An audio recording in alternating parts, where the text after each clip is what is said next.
আখ চাষে ভাগ্য বদলে যাচ্ছে মানিকগঞ্জের চাষিদের। সদর উপজেলার রমনপুর এলাকার ৩ শতাধিক পরিবার আখ চাষের সাথে জড়িত। এবার ফলন ও দাম ভালো পাওয়ায় খুশি কৃষকরা। জেলার চাহিদা মিটিয়ে এখানকার আখ দেশের বিভিন্ন এলাকায় সরবরাহ হয়ে থাকে। মোহাম্মদ কাবুল উদ্দিন খানের পাঠানো তথ্যচিত্রে ডেস্ক রিপোর্ট।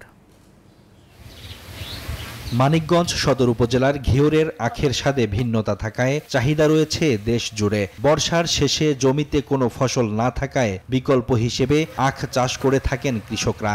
১ বিঘা আখ চাষে খরচ হয় ৩০ থেকে ৩৫ হাজার টাকা, যা বিক্রি করে আয় হয় প্রায় ৮০ হাজার টাকা। শত শত বিঘা জমিন আছে। আমরা এটা এই কাজ করে আল্লাহ দিলে আমরা খুব সুখে আছি, ভালো শান্তিতে আছি।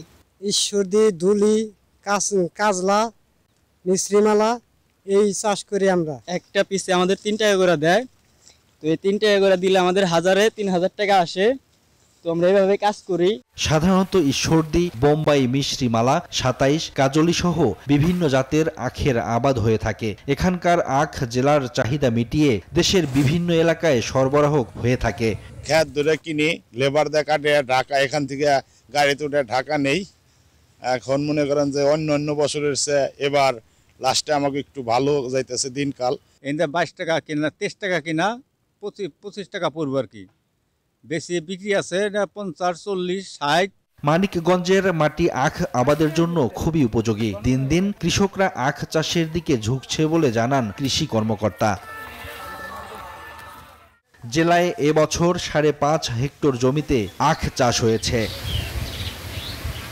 Desk report, news 24।